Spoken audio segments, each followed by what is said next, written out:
cheer for your Sydney Swans.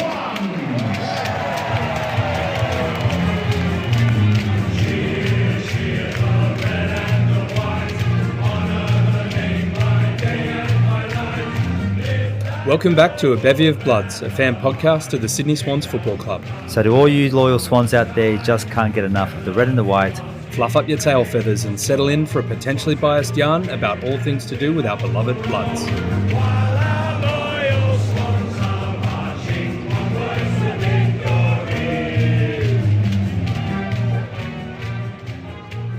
G'day there, Signets and Swanlings. You're joined once again by the crew from Sydney. Welcome back to A Bevy of Bloods for season 2025. My name is Noddy and I'm here together with Superfan Sam and Harps. That's right, you lucky loyal Swans fans. In this, our first episode for the year, we're going to go over the pre-season and look ahead to opening round game against the Hawks. And remember, if you like what you hear, give us a follow, or if you have any comments, send us a message. Okay, let's get stuck in, Noddy. So here we are again for season 2025. We've all emotionally recovered from last year, and boy, hasn't there been some action since that grand final incident. Not only is there a new coach, but we have a new Bevy member to intro. Harps, welcome aboard, mate. Tell us a little bit about yourself. I'm going to ask 4 questions and you can answer in any order you want. I want to hear how you've come to support the Swans, so your Swan story. I want to hear about your favourite memory, your favourite past player, and your favourite current player. Over to you, mate. Thanks, mate. Looking forward to joining the Bevy this year. I've known Noddy and Co for several years, and we sit next to each other at the SCG, so it's going to be fun to chat to you all. My Swan story: I used to live in Melbourne and follow the Lions, Fitzroy, and then I moved back to England for about 15 years and came back to Sydney about 2008, and the Lions, Fitzroy Lions, were no more, and Paul Roos was head coach of the Swans, so I thought, and it was the only team in the city as well, so I thought it was meant to be. So I started going back 2009 and very quickly fell back in love with AFL. Favourite memory, it's got to be 2012 grand final. It was just, was what it was. Great there. Favourite past player, I think it's probably hard to get past Goodsy. Just loved what he used to do. Great leader. Just a great all-round player. Favourite current player, I would say I've got a bit of a soft spot for Amadi. I like Amadi. I think he's got a lot of potential. I want to say controversial, but maybe it's just unique.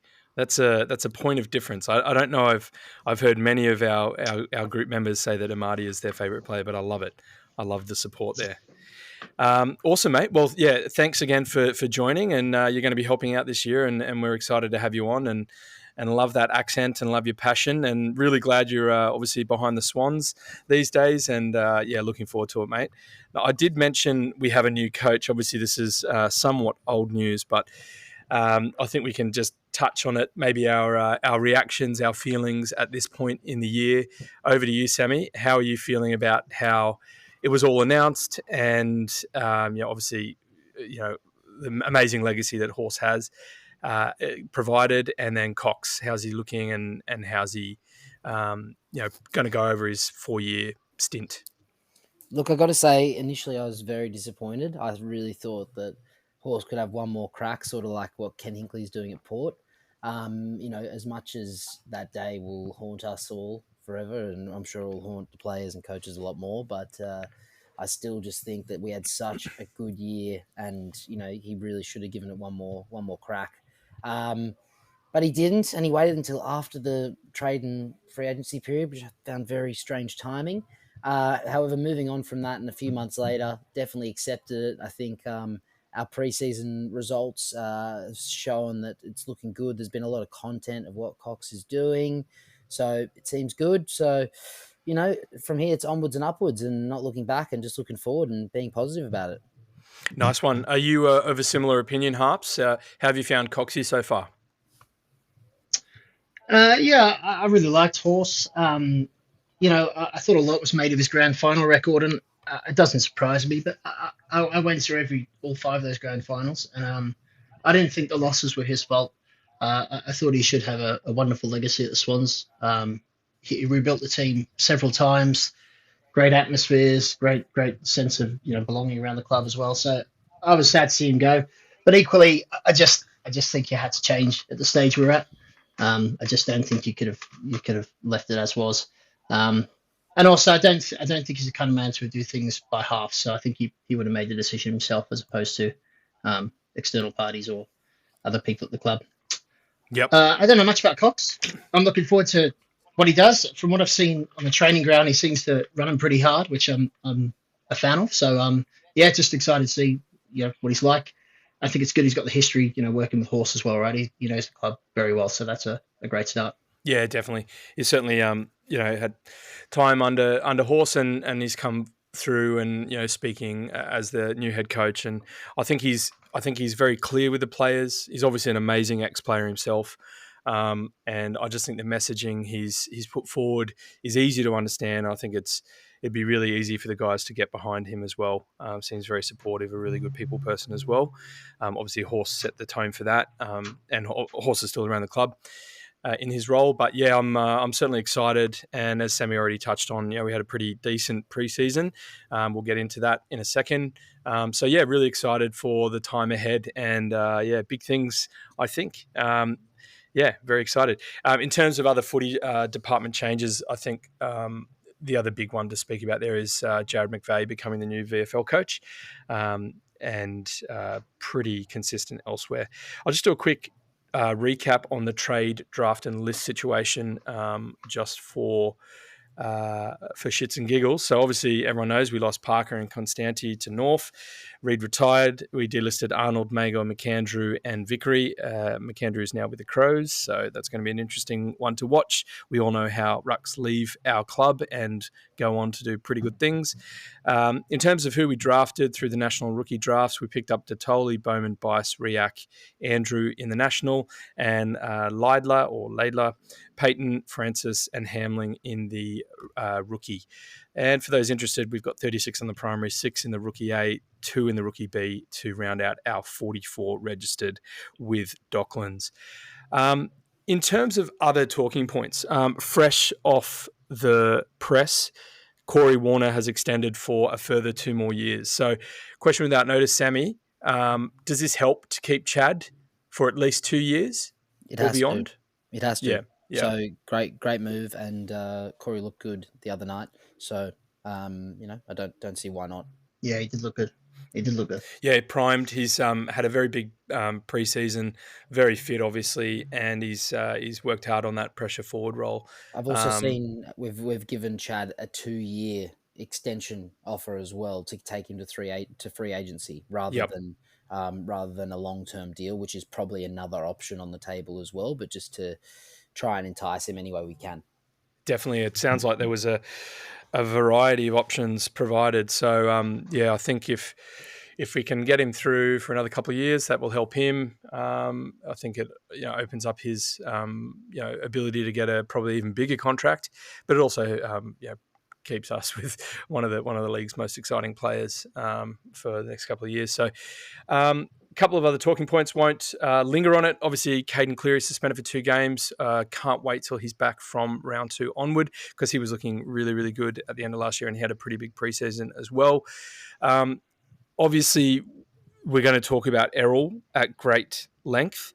I thought I would just bring it up now just to get it out in the open. And there we go. So before we move on, I just want to touch on the off season. I think collectively we had the worst off season, not necessarily the worst trade period nor draft period, but combined, what a strange situation we got ourselves into. Looking back at bringing Taylor Adams in to lose Parker, it was very strange. Like, you can't really foreshadow that, but it's a strange move. We didn't get any keys in, to bolster the defense. We kept Francis. The 2 top round draft picks weren't really involved in either of the preseason games, but the latter ones looked really good. So that's definitely a win. Datoli is still recovering from a back stress fracture, so in his defense, but good point. But look, they were predicted to go. One was predicted to go in the 50s, and the other one was predicted to go in the 90s, and they went in the top 25 or so. So very, very, very bizarre. But and the lack of trading, and obviously we want to keep our group together. But anyway, yeah. So But that was a good point, Sam. That's something yeah. I forgot to mention at the time. The footy department changes. Obviously, this was a thing that happened last year.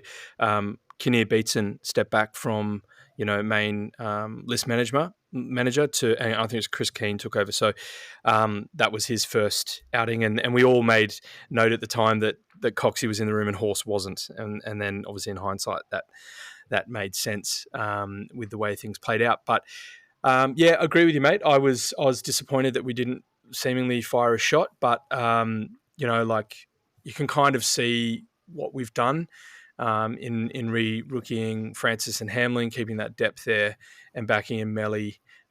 These are all things we're going to talk through as we talk through the preseason games. But yeah, I think we can probably move on to our next talking point. Sammy, what do you put the preseason and the draft down to then? Change in the leadership, or what? How do you explain what you call the poor preseason? I reckon we've got such a good young list, and we're really backing all our players in. We want to keep all the players. Like for example, Chad, we want to offer him as much money as possible, and we want to develop our own players rather than trade others in. So I do respect that. I do rate that. It's just that other teams around us have improved and, may appear to have more depth, although I was really impressed with the Gold Coast game. So let's see. But I'd put it down to that. For the draft, I guess, change in personnel, and let's see. I hope they prove me wrong. And Bowman and Detoli are the two greatest players we ever have. It was quite surprising, but yeah.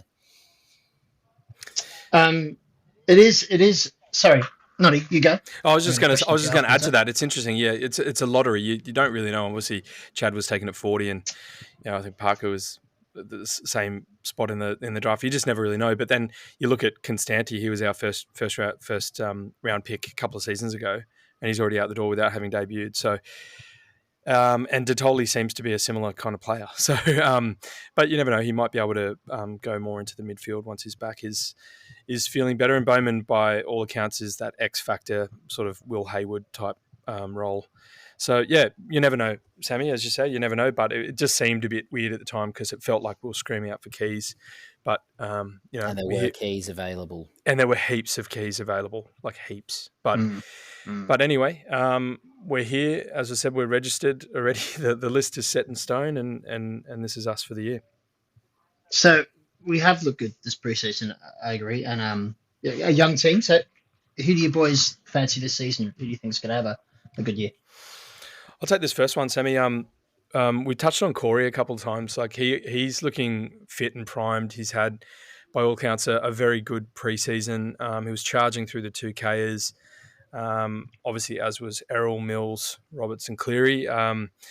When Mean Dean did the back-to-back for the mental test, you've just finished a 2K, guys. I just want to let you know that you're doing another 2K in about a minute or whatever it was. But so I think Corey and obviously now that we've seen both the match sim and the preseason game, I think Corey is really the one, and obviously that's been capped off with this announcement today of the 2-year extension. So Sheldrick is probably the other one I'm keen to see step up, and then look, I don't know. I think McDonald when he comes back in. I'm not sure when that's going to be, but I really want to see how he's going to be used, whether he's going to be able to take that next step as a key forward or he ends up going back and doing the full switch with McCartan. But I don't know. How about you guys?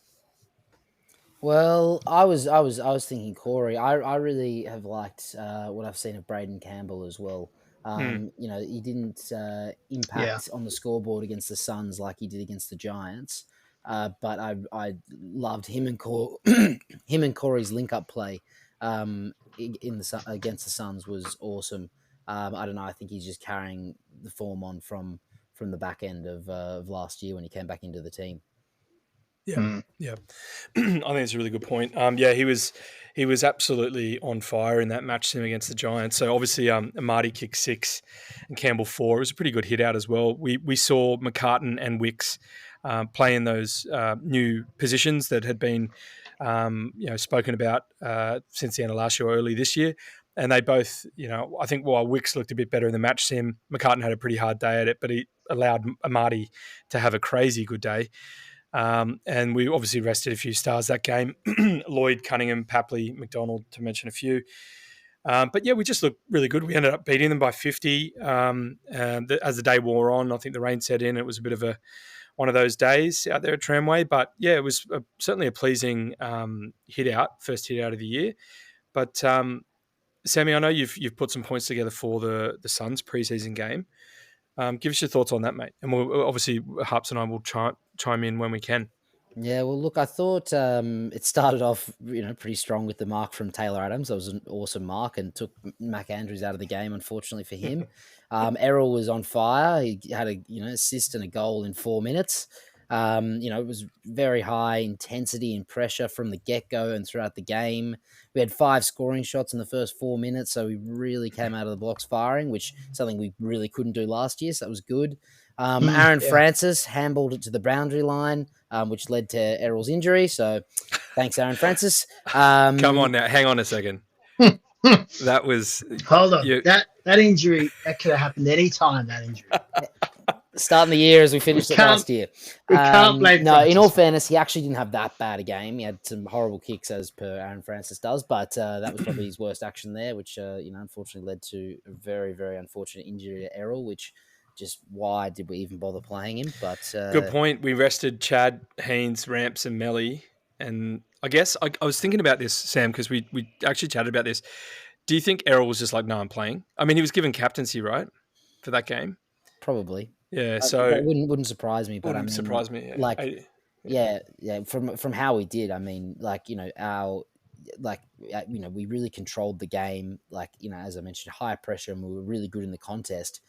And we beat Gold Coast, who had one of the best home records last year, with pretty much a half-strength team. Yeah. We had 3 forwards out, our main ruck out, 4 mids, 4 of our main mids out, and 4 of our best 23 defenders out.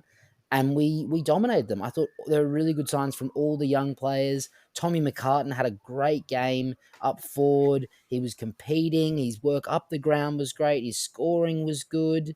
I thought in the second quarter as well, we were getting dominated at the start. They had a bit of momentum at the back end of the first. It was 10 inside 50s to 1, and we came out and then took our chances straight away.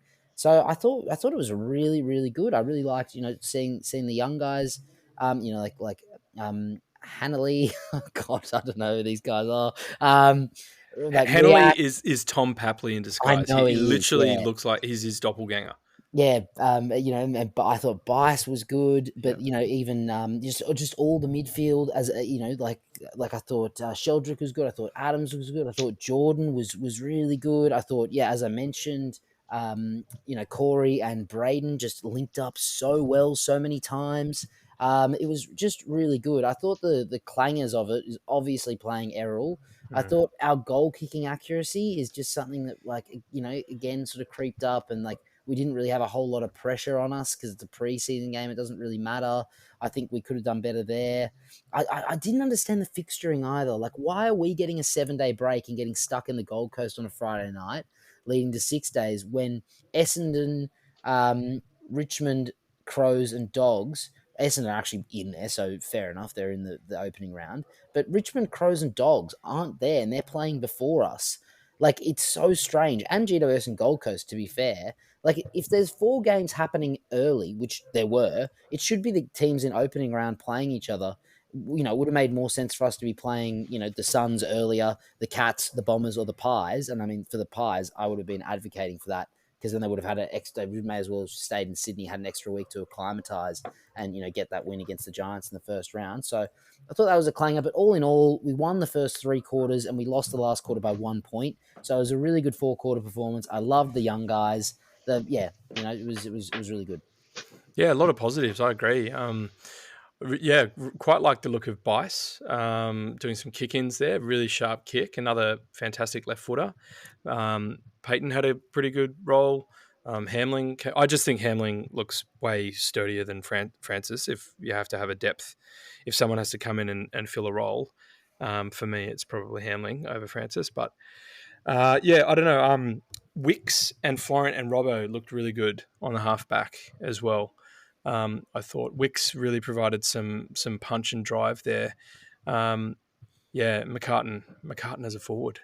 He's not he's probably not the best kicker around his body, but geez, he provides a different like he's sort of playing that role that Logan was doing, so running high up the wing, back and forth, dragging defenders out.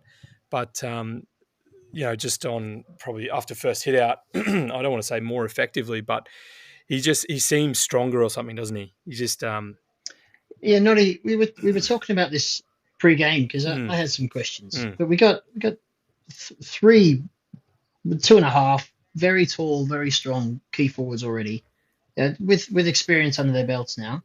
Um, Hayden McLean being the half, right? He's up front a bit with the ruck as well. Release. mm. Just what do you think on why put McCann up there as well? It feels like we've got three already, locked him into the club. I was just surprised by the move, albeit I did think he looked great. I thought he looked really good. Yeah, that was a good question, mate. Like I think probably once we'd realised the extent of Logan's ankle injury, although he had to go, I think he had to go in for surgery again or clean up or something. They obviously club was aware of that, so they had to figure out who they're bringing in, and so they had to do that fairly early on, knowing that McDonald's probably he could even be like a month still away. So Mm. they had to make the call there, and we've been saying McLean possibly is a key defender. Well, I have for what seems like years now. Even though he's continued to lock down that sort of ruck forward role as you just mentioned, Harps. Just little sidebar. I ran into Hayden McLean in Newtown before Christmas, and he personally told me he's going to have a really Yeah, big year. So make of that awesome what you will. scoop. I love I that, ran mate. into Ollie Florence in Bondi as well, actually. Everyone's running into Swans right now. We're connected, guys. We're on the ground. I love it. So I think it's probably just had to make a call on someone replacing Logan, and obviously Tommy McCartan's strong body. He's already over 100 games. He started as a key forward, then got shifted back when Aaliyah went to Port. So he's got that good foundation, and we've seen, as we just touched on, that he can put it together. Mm. When it counts. But I don't know. It's I think Doss also has had his fitness interruptions this preseason. I think it was a groin or something. So maybe if he were fitter, then maybe you could leave Doss and Party as the two keys up front, and then they could think about doing Grundy Laddams. Although I know some people would prefer that ruck forward as the player on the bench rather than having two pure rucks. But it's probably looking like Grundy is 50-50 for opening round anyway. But I think, I don't know. I think we also tried to figure out who was on more money and all this sort of stuff. But for me, I think McCartan and Logan are sitting ahead of those guys, Hayden and Joel for salary. But I think in terms of, potential, obviously McCartan, we know now that he's going to be that really handy swing role. And then for me, it's just Logan. It's like, how's Logan? Hopefully he recovers soon, and hopefully he can fight his way back into the team. I just don't know where that is yet. Mm. I've got 2 So points you on think this, you think actually. it's a temporary thing? Potentially, yeah. But Sammy, what were you going to say? I was gonna say that I think there's two reasons that I can see that haven't been mentioned. One, last year there was no real accountability if a forward had a bad game because Sam Reid was injured. So if someone was quiet for a few games or didn't perform, and to be fair, they all were fairly consistent. If one was quiet, the other two would normally perform or whatever. So it wasn't such an issue. But at the same time, there was no accountability for a bad game. There was no one coming in. I think Buller was injured. Reid was injured. We played with the three talls. When Laddams came in for his only game against Port Adelaide, Laddams and Francis, we all know what happened there. So yeah, I think that's one reason. And very early on as well, very early on in that game. I just remembered what happened there, Sammy. Yeah, it wasn't a good. I was going to say it's the low point of the year, but it wasn't. It wasn't. And it wasn't a low. Yeah. It was a low point. Yeah, yes, it's probably the second most traumatic event. But I think it was Dwayne Russell said that like why he was down there as well, and I think you can see this from that Gold Coast game. Is he's just a dead set competitor, and I think he can show the way for the other boys because sometimes they have those quiet games and they go get in their shell, get in their head, and don't perform. But Tommy McCartan just gives it his all every game, no matter what he's doing, no matter where he's playing. And the other night he competed for everything, and he won most of it, to be fair. But like he didn't. I can't remember him really losing a contest. And I can't say that there was like that sort of domination from a forward, except maybe for a whole game, except maybe Joel Amadi against Adelaide, which was just a complete enigma. So I think for those two reasons of having more depth up forward and having more accountability, if someone plays a bad game, then we can actually get them out and get them back in form and have that sort of option. We can always swing him back if we need. There's the injuries, but also just because he's a dead set competitor. I don't think the other forwards. I think Dostridge is a battler, but I think the others, don't have that consistent competitive streak that McCartan does have. Yeah. It's funny you mentioned, that no accountability. Obviously, we're having a pretty incredible year last year in terms of wins, certainly for the first half of the season. So it was hard to tinker with a winning format. We had all the mids kicking so many goals as well. So if the keys were, as you're saying, having a bit of an off day, obviously Horse was, team selection committee was reluctant to tinker with a winning formula. Hamling was kicking goals in the VFL though.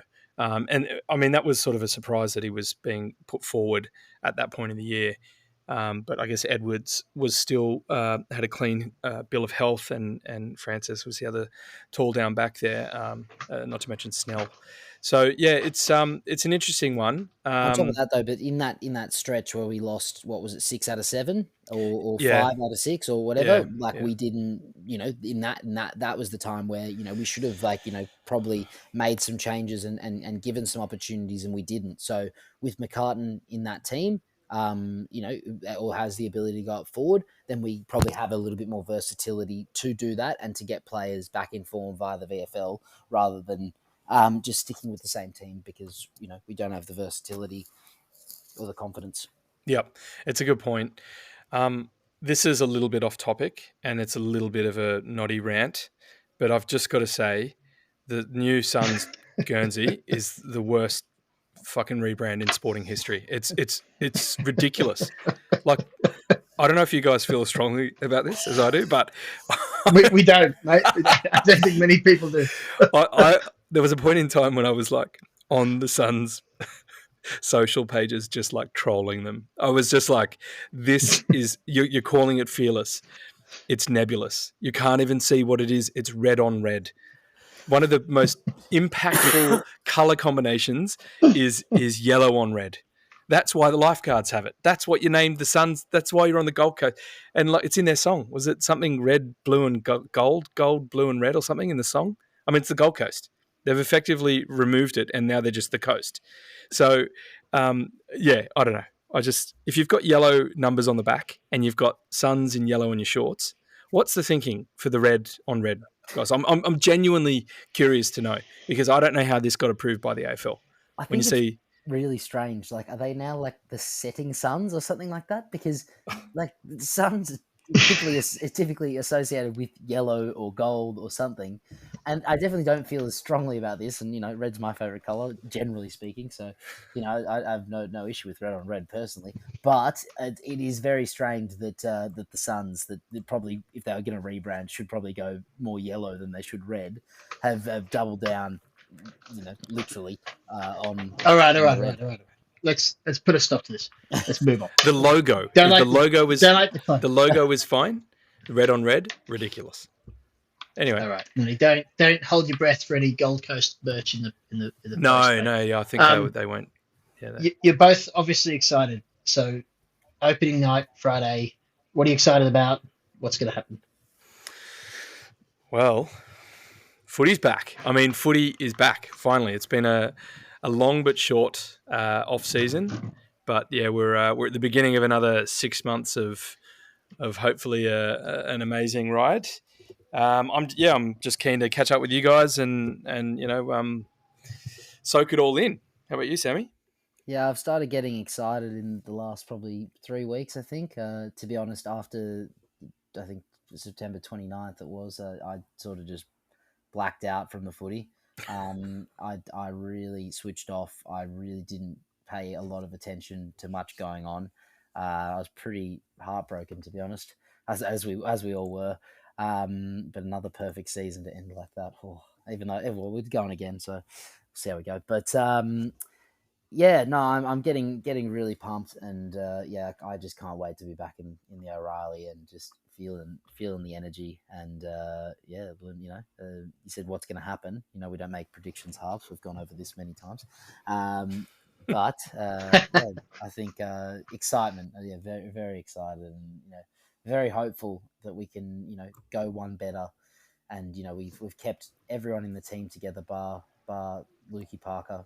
RIP. So unfortunate. So unfortunate. But such is life. Who did like in this past week come out and say there was mental scars from 22, and that's probably why 24 was so bad. But he'd obviously held on to that for a while. He Yeah. had a lot of press conferences prior to that, but I just thought it was an interesting. Did you guys hear that one? I've sort of seen. I haven't heard it, but I've sort of seen bits and pieces popping up on social No, I media, didn't the hear that. AFL app. But I mean, I think he's just a really honest bloke, and I think if he gets asked a question, he's going to answer it straight up. Mm. And I respect that. I respect him a lot. I'm so sad he's not with us anymore. He should have finished his career with us. Yeah, he's one of my favourite players from a long time ago. But obviously he's seeking opportunities. He's thinking about his family, and he's from Victoria, so it's all understandable. My first game was his first game, actually. Well, not first game ever, but the first game when everything restarted for me, I guess, or when everything became full on addiction. It was round 8, 2011 against Port Adelaide, and he debuted as the sub. So I think that I feel like he took some hanger in the goal square in like the qualifying final in 2012, maybe 2011. Do you remember that? unfortunately not. I wish I did. He can take a mark, though. He definitely can take a Oh, mark. That pretty bloke. sure it was him. I might look it up afterwards. Yeah, Yeah, he'll be missed, won't he? He was a leader and a premiership player too, right? It's yeah. sad to see him Just a go. dead set good bloke and a legend. Yep. Hmm. Yeah, I think it was pretty clever from North, to be honest. I mean, they just needed some more experience. They had a great. I think they had a great trade period. But anyway, they still have Alistair Clarkson as the coach, so we can be happy for them for a while, and then it is what it is. But yeah, so You boys wanted to talk about our lineup. What do you think the lineup's going to be? oh yeah, Sammy. So we had a bit of a chat over the group. I think we're pretty aligned. Do you want to read out the Yeah, 23 or? yeah, sure. So what we think it's going to be is Wicks, Melican, Rampy, in the fullbacks, halfbacks, Florent, Blakey, Roberts, centers, Lloyd, Chad, Campbell, half forward, Hayward, McCartan, McInerney, full forward, Papley, potentially. I think he's 50-50 maybe. Amadi, Corey. In the ruck, could be Laddams, could be Grundy, but again, another 50-50. Heaney, Rowbottom. On the bench, McLean, if he's back and fit. Adams, Sheldrick, Patton maybe, Bice as the sub, potentially Robbie Fox, or if he might still be injured. Could be Hamling, could be Hanley, could be Mitchell, could be Francis, Riak, Indy Kirk. I liked his game a lot. Yeah, how good his tackle pressure was amazing. Like he was tiny, he was really really small, Ferocious. But I thought he was pretty good. Yeah. So Maybe there's a future small forward role. maybe, but yeah, it'll be interesting to see how we look. It's going to be different to what we would have all expected, I'm sure. But I think it's also not a bad time for us to have some injuries and get some get some youth into the team and get them, sort of up and get a bit of confidence, and then be able to hopefully have maybe a bit more depth than we did last year. Mm. Just simply because we had such a consistent team that we didn't want to change it. Whereas this year we're going to have maybe a bit more competition simply because of all the injuries. So, Noddy, then, with that said, how do you feel that team navigates the opening few rounds? Right, got the Lions coming up. Mm. I know you looked ahead, and some of the teams were playing twice this year. You think it's a tough draw. What do you think the team looks like going in? Yeah, look, I don't know. It's always, whenever they do the fixture analysis, it's always based on the season just gone, and obviously teams can come out and surprise everyone. So I don't know. I think in terms of the teams we play twice, there's some pretty hard teams in there. Obviously Brisbane, Freo are touted to go deep again. Port could be in or out of the 8. Giants are going to be probably top 4, if not the 8. Essendon, when are they going to bounce back? Could be this year. And then obviously North, they're probably going to pinch a few more wins. So I think it's pretty tough. I don't know where it sits on, how they compare it to where everyone finished last year, but just looking at those and going by gut, it seems pretty tricky. And then obviously playing, 5 teams once at home and 6 teams once away. If you look at the away games, Collingwood, Suns are strong at their home ground, as Sammy's already said. Melbourne, don't really know where they're at. Richmond, obviously, Richmond and Saints and Eagles, that could potentially be, you never know, but that could they could be some bankable wins there. But yeah, look, I don't know. I think just going back to the point about the team, I agree. That's the thing that being so consistent last year, you weren't able to get some of these fringe players. You weren't able to get them in the team and get games. And obviously, there's pros and cons to that. But you're looking at our outs. 6 to 7 of our best 23 players are out. Goulden, Mills, Cunningham, McDonald, Grundy, McLean, Fox. But as we've said, Papley, Grundy, McLean and Fox could be 50-50s. We're waiting to see the team lineup. But yeah, it's a good problem, as you've already touched on, Sammy. Will Green as well. I don't know if we've called him out, but I thought he looked pretty fantastic, like in terms of his ruck craft and his mobility. He's already showing really good signs as a young... is he even 20 yet? I don't think he is, but... Yeah, so I think that the team that we read out there is a pretty good team, and if we can, remain fit for that first month while some of these other players are coming back, and still play some of the footy that we played in the preseason, but obviously sharper as the skills enhance, I don't see why we can't start well to the season. Obviously, you never know until you get out on the field to see where everyone else is at, but I think in terms of where we're at, we've got a good senior core. We've got a really good group of middle agers. Obviously, it's a shame about Errol, but it gives the likes of Sheldrick and Corey and a few of these other guys a massive chance. Mitchell as well, deft left kick. I'm interested to see where he goes. But yeah, and then even these younger guys as well who haven't debuted. So it's a really exciting opportunity. Fresh voice, fresh mind with Coxie. So. Yeah, I'm optimistic. I'm not confident, but I'm optimistic, and I'm just really excited. I got a question for you both. Right, you've got a magic wand, and you can only wave it once. You mentioned the injury list, Noddy.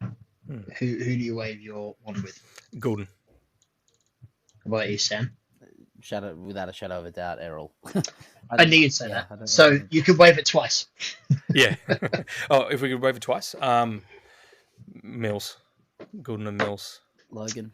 Mills, yeah. Yeah, Logan's the other one, yeah. I'd go. And you think Logan's out for 3 weeks? I'm not sure. I'll have to catch up on that one. It just doesn't sound very good. There's every time they talk about it, when they're coy in their wording. I think he's back to running. I don't know if he's doing, live drills or like contact or whatever. I don't know. Sammy, do you have a read on that? Don't have a Scooby, but one thing on the fixture is we do have a pretty tough start, but I actually think that, don't get me wrong, I never want us to drop any points ever. It hurts me. But if there's times to drop points, I don't want us to go on a flyer at the start and then drop off again. I want us to be hitting form towards the end of the season. So I think it's not a bad time for us to be getting, getting those players right and giving them the time to make sure they're 100% right, getting the youngsters in and getting them games and getting them confidence, whether we're winning or losing, and then coming in with a fully fit squad around that sort of round 6, 7 mark, and then, then going on a tear rather than starting strong for the first 15 rounds and then dropping 7. Mm. Yep. Yeah, I agree. There's after the first 2 games, there's like a kind of a month away, and obviously Gather Round sort of conflates things there. But yeah, it's 3 away games, including the bye from the opening round, and then as you say, Sammy, from round 6 onwards till the next bye, round 14. That's a critical chunk of footy. I'm subletting my place during that month, by the way, if anyone needs a place in Bondi Junction. And, Just a quick shout out. yeah. That's because there's no home footy? No footy at I home? won't be here for that month. I'll be at all the games and down in Country Vic doing sweet fuck all. But, Nice one. Sublet the room. Nice one. Well, we probably should touch on who we're playing, fellas. Hockball, Wizard Hats, Guinea. How are we feeling about Hawthorn? I've always kind of hated Hawthorn. I don't know about you guys. Yeah, look, they were in my bottom 3 for a while. I do have a little bit more of a soft spot for them now. I've got a very good mate, Zach, who's a Hawks fan. And he's always very positive towards the Swans, so I sort of feel obliged to give the same back. I do hate Jack Ginnivan though. That guy pisses me off. I mean, look, I think last year as well, the way that they were playing, it's one of those teams that you just can't really dislike. Like they were playing such good football and taking them on, and I mean, they were the public enemy, and everyone loves the underdog. So yeah, this year they won't be the underdog, so they'll be easier to dislike because people are expecting them to do better. And I guess we'll see if the youngsters can cope with the pressure. And I mean, to be honest, like some of them can. Like Wizard Watson, he seems to do all right. So. Yeah. Let's see. But They went on a tear at the right time, Sammy. Just like you were saying, mate. No. Yeah, not a tear enough though. But No. I can't wait for Gather Round. Actually, the rematch of Port and Hawthorn. I'll be at that game. That'll be interesting. Oh, and they had a pretty good trade period. Barras, who we couldn't woo when we were trying for him. Tom Barras and Josh Battle really shored up their key defensive stocks, obviously with Frost already.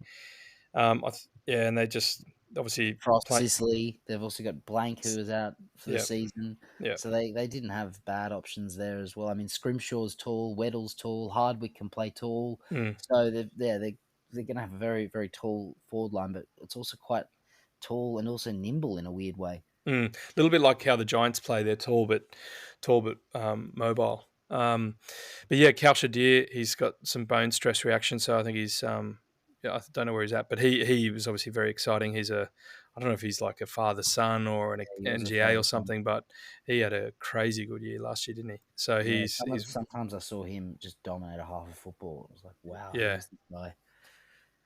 So they're probably the 2 big outs for them. I think that, Kalshadir and Mitch Lewis, they're 2 key forwards. So, in lieu of that, they've got Chol, they've got Gunston.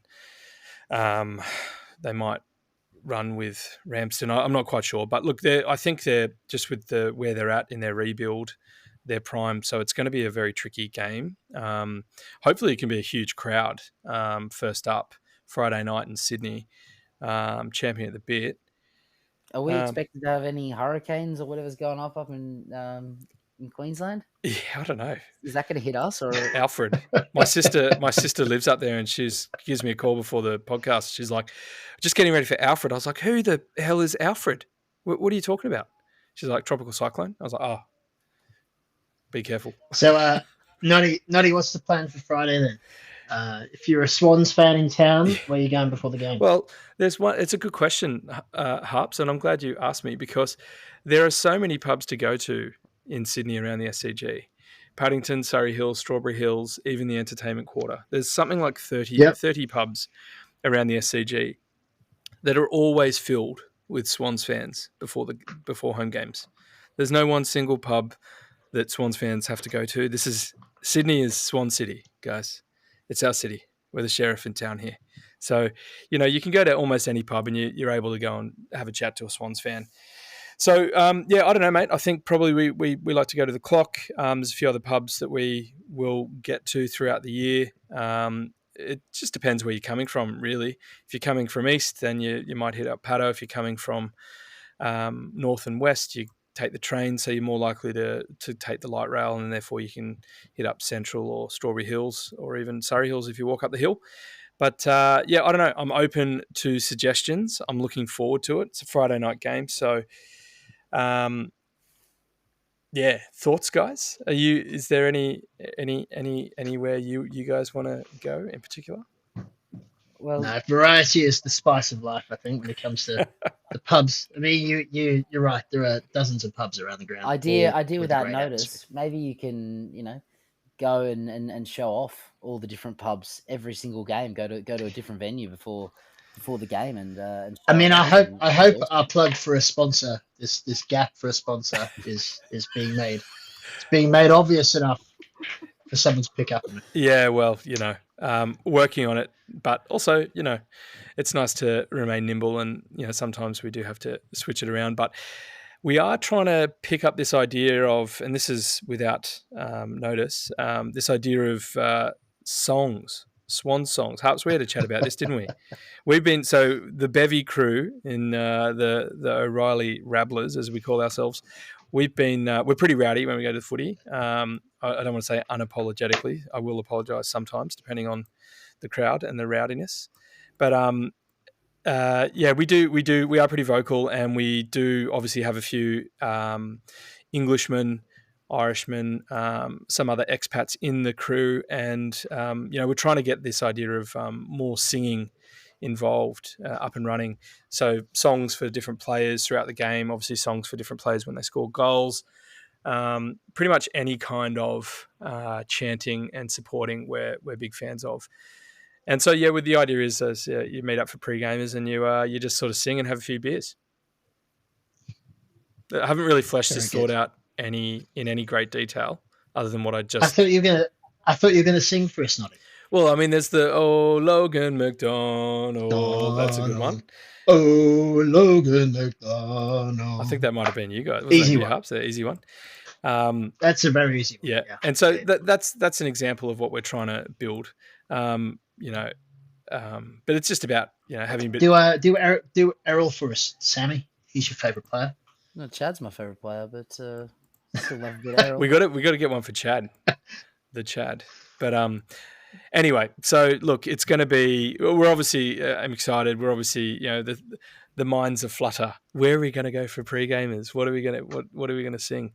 Are we going to beat the Hawks? What is this year going to look like? It was a big year last year. We could maybe do Chad for Michael Jackson's "He's Bad." That might work. Chad, he's Chad. Oh yeah. Okay, I like that. All right, let's pop it on the ideas list. We'll get to the Clock and start singing all this, and yeah, I think they'll be on board with that. God, you're creative, Harps. I maybe. wonder where you get this creative energy from. Yeah, just came to me. Artistic Yeah. soul. I'm sure. But obviously, there's the Bevy favourite, Springtime for the Swannies. We definitely sing that on the way to and from games. That's one we'll release at some point. We'll do a proper recording, so that doesn't sound like a...